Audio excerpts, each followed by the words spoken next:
tahun.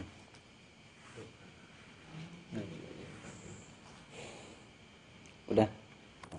Unggut udah ngasih tahu terus ya. Baru. Terus ya tuh kameramen sorot tadi ngasih tahu udah. Gimana udahnya, Bang? Udah. Oh. Udah nyala. Nyala itu.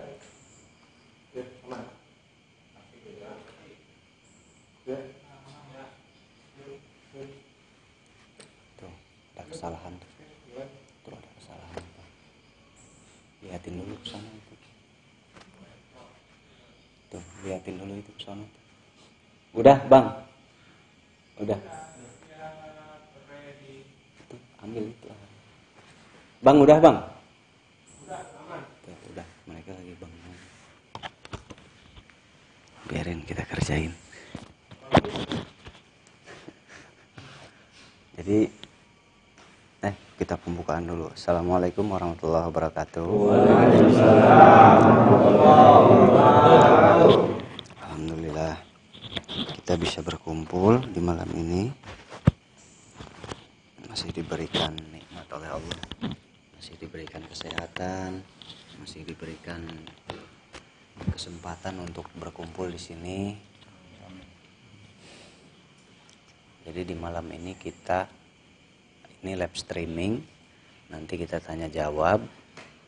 Saudara yang mau bertanya silahkan bertanya, atau netizen yang mau bertanya silahkan. Ditunggu ya, netizen yang mau bertanya ditunggu. Nah, sebelum kita mulai, kita kemarin biasanya setiap tahun kita mengadakan acara sholawatan ya, sambil santunan. Tapi di tahun ini kemarin kita nggak sempat melaksanakannya. Maksud nggak sempat itu bukan nggak dilaksanakan tetapi tidak dipublikasi ya. Dilaksanakan tapi tidak dipublikasi, jadi mohon maaf karena kesibukan. Yang satu ke Tasik, tuh salahinya Pak Olan malah ke Tasik. Tuh yang satu ini malah nggak tahu kemana. Nih yang ini nih orangnya sok nyorot sendiri. Nih nyorot sendiri nih yang ini. Yang ini tidak bertanggung jawab entah kemana rimbanya. Nah, yang satu ke Tasik, Paulan habis mudik. Baru datang kemarin ya? Nah, baru datang kemarin, jadinya nggak sempat terpublikasikan. Gitu ya. Jadi mohon maaf yang sebesar-besarnya. Nggak ada THR ya kemarin. Biasanya ada THR setiap tahun ya. Kali ini ditunda. Insya Allah nanti adalah di lain waktu ya. Nah, insya Allah nanti di lain waktu ada lagi THR. Tapi yang kemarin aja insya Allah dijalankan. Itu sudah, jika Allah meridhoi, insya Allah banyak hikmahnya ya. Banyak faedahnya insya Allah. Yang surat Yunus ayat 8182 insya Allah. Silahkan diamalkan saja. Dan banyak yang bertanya, boleh nggak saya menjalankan? Boleh silahkan, asal usianya kalau bisa 20 ke atas ya. Lebih baiknya lagi 25 tahun ke atas. Lebih sempurnanya lagi sudah menikah. Silahkan kalau sudah menikah. Cara membacanya silahkan bersuara ya. Bersuara sedikit, mau keras atau sedang atau terdengar hanya oleh kita dan yang sakit aja boleh ya. Seperti itu. Silahkan dijalankan.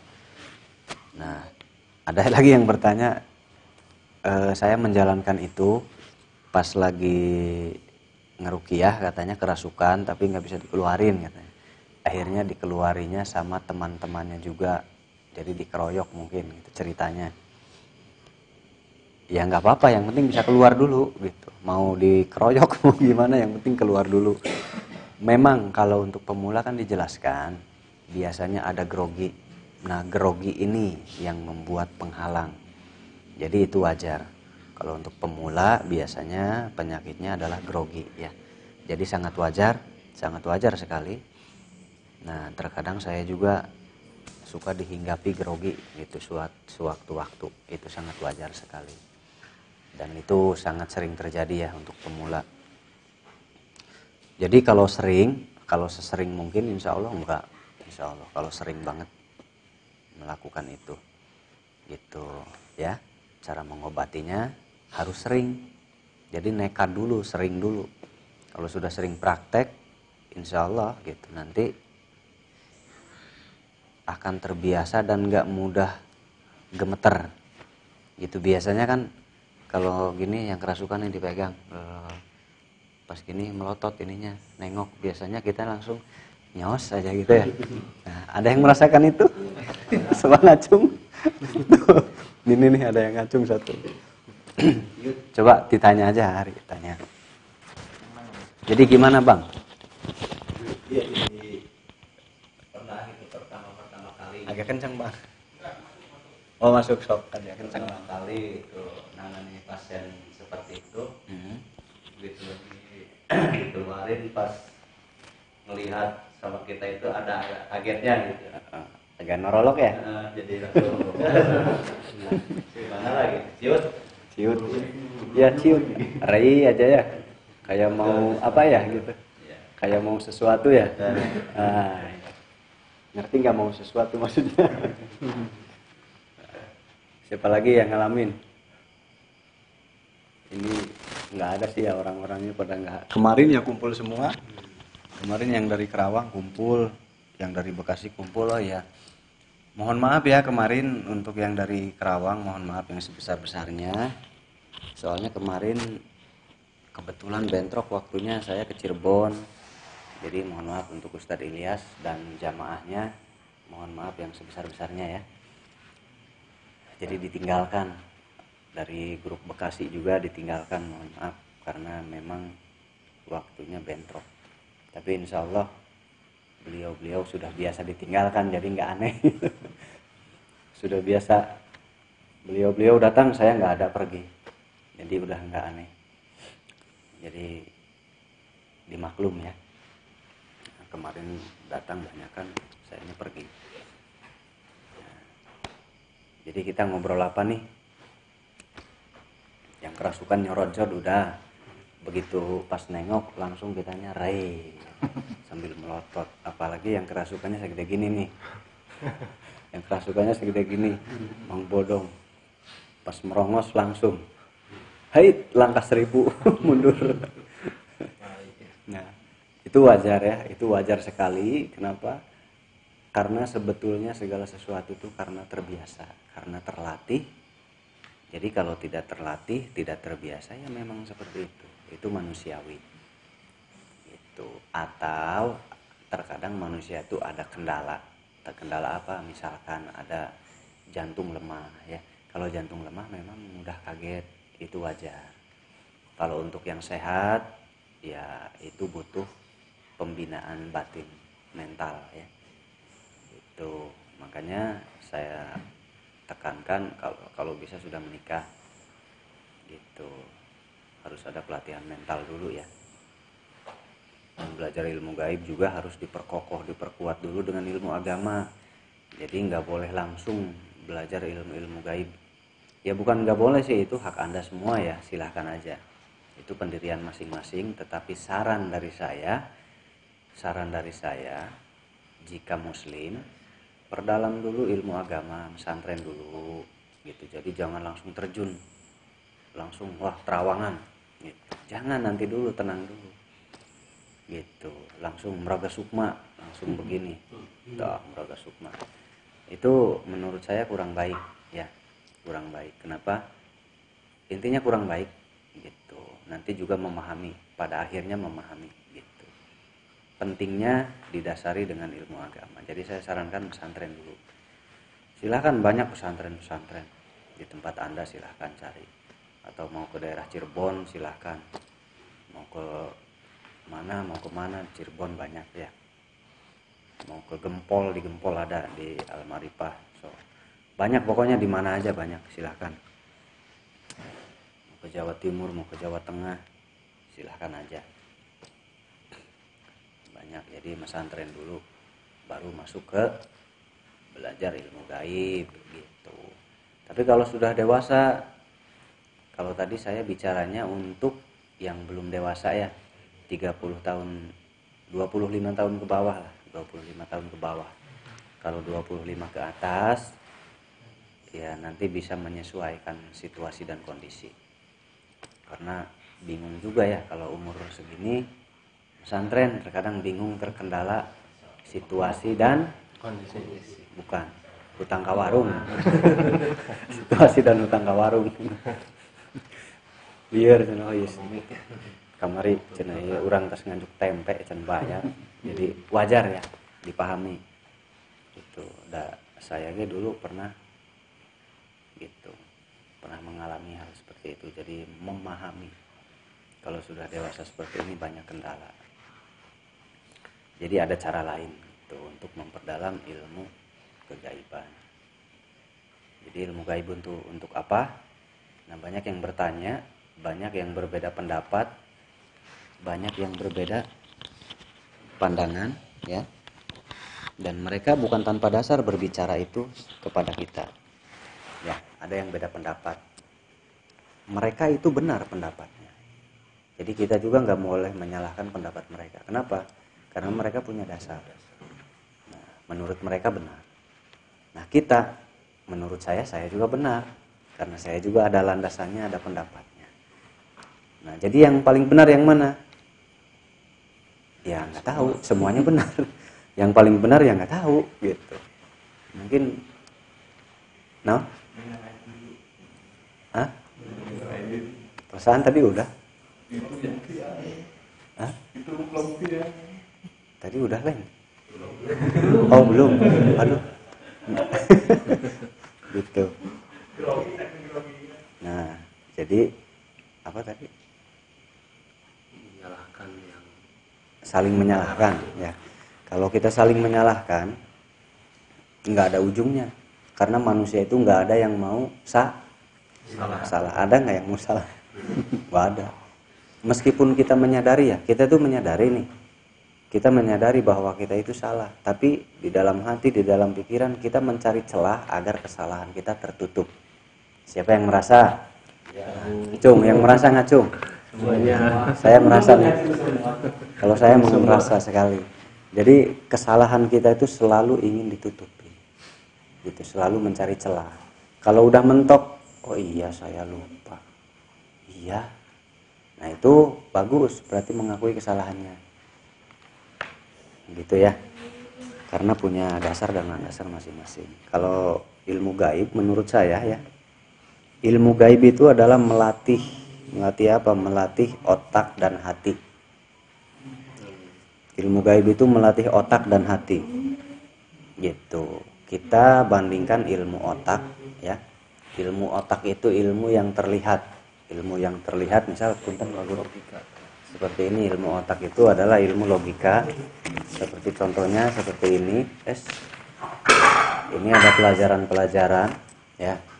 Ini pelajaran soal, ini pelajaran soal.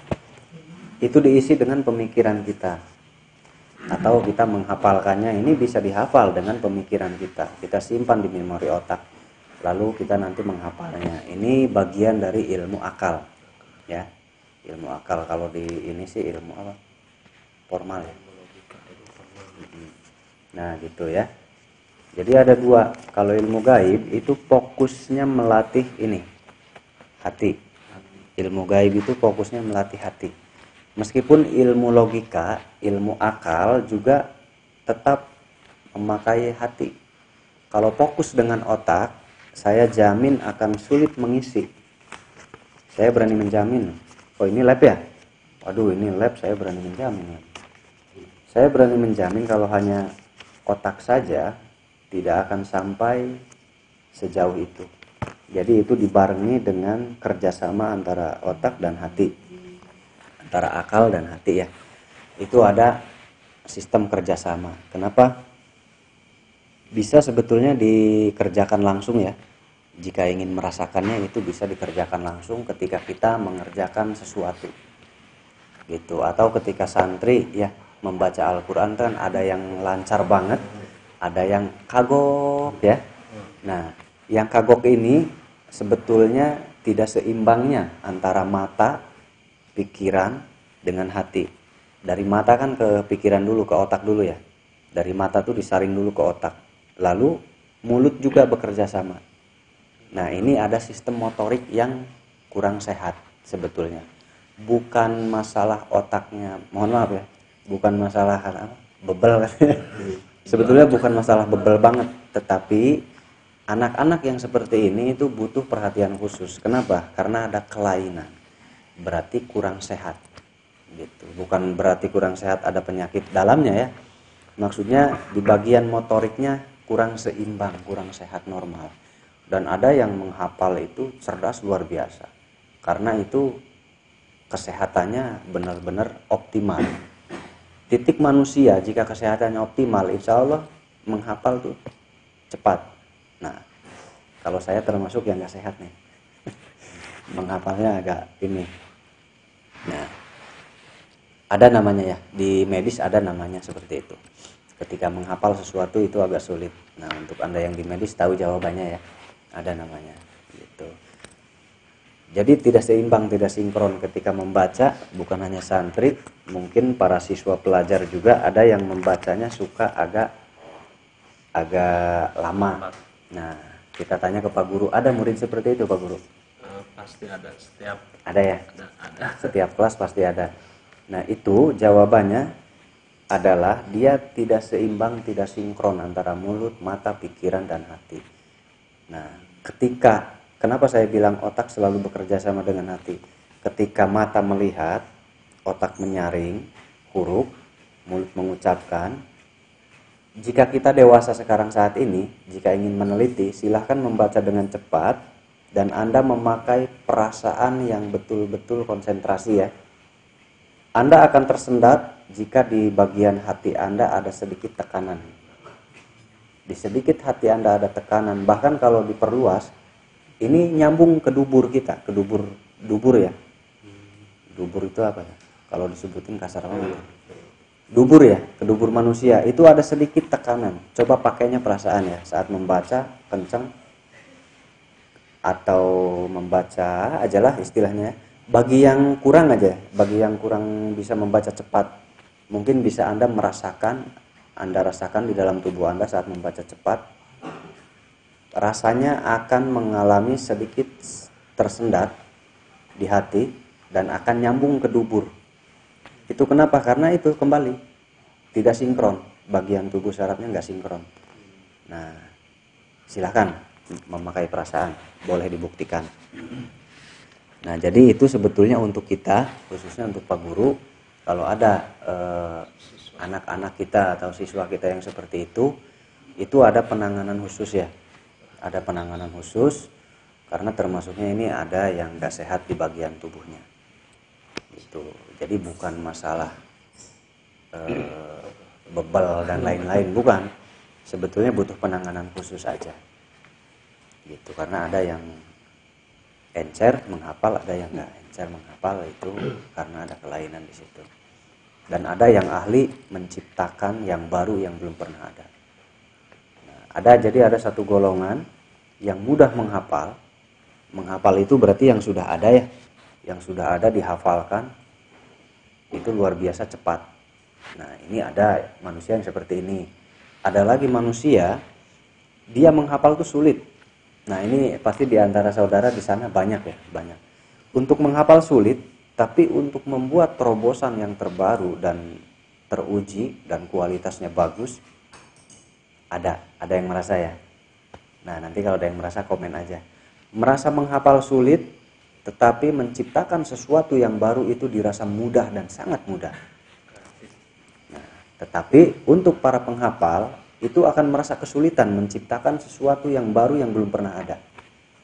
Nah, ini kembali manusia tidak ada yang sempurna ya. Jadi ini kuat, bukti nyata. Bukti nyata silahkan aja Anda nanti komen di bawah. Ada yang merasa kesulitan untuk menghafalkan yang sudah ada karena penciptanya adalah si AA ini, diberikan ke saya nggak bisa hafal. Nah, tapi mungkin mudah menciptakan sesuatu yang belum pernah ada. Ketika dibalikan ke si AA, ke penghafal, terkadang kesulitan untuk menciptakan sesuatu yang belum pernah ada. Nah, disinilah terciptanya tadi ya ketidakseimbangan gitu. Kalau seimbang sih insya Allah manusia mungkin sempurna ya, bisa ABCD semua. Nah, kembali ke situ ya, karena otak itu ada bagian-bagiannya, jadi enggak semua otak manusia tuh aktif gitu. Kalau aktif luar biasa sekali. Jadi ada ahlinya di bidangnya, Coba bayangkan jika otak manusia berfungsi semua, ya, ada yang ahli main komputer, ya, tapi tukang komputer suruh bikin lemari bisa nggak? Bisa. Nah, tapi tukang lemari jago banget bikin lemari. Coba kalau disatukan yang pandai bermain komputer dengan lemari, berarti hebat ya kelebihannya. Nah, ditambah lagi dengan yang ahli apa? Ahli menghafal sesuatu, atau ada yang ahli menghafal melukis dengan hanya melihat lalu tidak melihat lagi langsung ditulis, itu memorinya luar biasa penyimpanannya. Nah, jadi otak manusia itu kalau dipelajari rumit. Bahkan ada yang jago menjinakkan binatang. Ya, binatang buas seperti apapun bisa dijinakan. Karena dia punya pikiran, punya celah untuk binatang itu. Coba, yang jago komputer bisa nggak? Belum tentu. Tapi yang ngejinakin binatang juga belum tentu bisa komputer. Nah, berarti disinilah otak manusia itu jika semuanya aktif, nggak tahu jadi apa nantinya. Bingung saya juga. Jadi apa nantinya? Seperti itu ya. Jadi ada bagian-bagian, tadi kembali ada yang mudah menghafal, ada yang sulit menghafal. Karena bagian tubuh manusia itu nggak semuanya sempurna. Jadi terbagi-bagi. Makanya ada dijelaskan, jika lautan aku jadikan tinta. Lanjutkan. Sok dilanjutkan atuh gini lah bengong. Daun sebagai kertasnya. Nah, maka Mau tidak akan habis. tidak akan cukup. Tidak akan habis. Dan pohon yang menjadi penanya. Jika lautan. Buat menulis kalamnya Gusti Allah. Nah, Kalamnya Tuhan. jika lautan dijadikan Tambah lagi tinta selatan juga. untuk apa? Untuk menulis ilmu-ilmu Mau. Allah yang Allah ciptakan di bumi ini, maka tidak akan cukup. Bayangkan air lautan nggak cukup. Kenapa? Buktinya seperti tadi, ya. Bahasa istilahnya seperti tadi. Ada yang pandai membuat ini, ya. Ada yang pandai membuat ini. Tapi coba disuruh buat ini, disuruh buat kertas. Ini kan kertas ya. Mungkin dia nggak paham. Berarti otak manusia itu ada yang pandai memikirkan cara membuat kertas, ada yang pandai memikirkan cara membuat elektronik seperti ini. Beda nggak pemikirannya? Beda ya. Tetapi itu beda manusia. Coba kalau disatukan satu manusia. Dan ada lagi yang pandai membuat kain. Nah, yang ini tuh nggak paham membuat kain. Yang membuat kain juga nggak paham buat ini. Itu beda ya. Tapi manusia juga loh. Otaknya sama bentuknya. Tetapi yang hidupnya, titiknya beda. Titiknya itu beda. Tapi otaknya bentuknya sama seperti kita. Tetapi titiknya itu beda. Makanya bayangkan kalau disatukan. Manusia ada berapa miliar di alam jagat raya ini. Dan pemikirannya nggak sama, berbeda-beda. Itu ya, ada yang buat pesawat terbang. Itu, ada yang kerasukan, wah sembuh. Nah, ada, karena ada bagiannya. Gitu. Berobat aja macam-macam. Ada yang pakai ramuan diobati. Ada yang cuman diusap gini aja diobatin. Kenapa? Karena berbeda pemikiran. Gitu. Ada yang memang ahlinya tuh mencari ramuannya ABCD, tek-tek diminumkan. Tanpa dibaca mantra, baca doa, totokan, pegang gini. Tanpa itu. Jadi hanya mengandalkan yang diminum. Oral ya. Nah, tetapi ada juga yang tidak mengandalkan yang diminum. Hanya mengandalkan ditotok, diusap, tapi nggak dicelupin ya. Ditotok, diusap. Nah, tapi insya Allah ada faedah, ada manfaatnya. Kenapa? Karena seperti tadi, ilmu itu sangat kaya dan banyak. Itu makanya jangan mudah kita menyalahkan ilmu orang lain kalau kita belum memahami ilmunya. Ya. Jadi kalau kita mau menyalahkan, masuk dulu. Kita masuk dulu ke empunya, ke ahlinya. Kita pelajari, kalau memang salah ya salahkan. Gitu. Karena kalau kita menyalahkan sebelum mengetahui ilmunya, nanti yang malu kita juga, yang malu kita juga. Begitu ya, untuk saudara semua, jangan mudah saling menyalahkan atau jangan mudah merasa kitalah yang paling hebat, yang paling benar, yang paling oke lah gitu. Karena apa? Percaya sama saya, manusia itu nggak sama. Seperti tadi udah jelas banget ya, manusia nggak sama. Pemikirannya tuh akan selalu berbeda. Dan setiap ucapan yang saya ucapkan saat ini, di video kemarin, itu ada lawan mainnya. Itu ada lawan mainnya. Baik yang satu arah benar atau yang berbeda arah tidak benar. Itu selalu ada lawan main. Nah, jadi di sini harus betul-betul kita belajar dewasa ya. Belajar dewasa, jangan mudah terprovokasi, jangan mudah terbawa suasana. Semuanya ada ilmunya.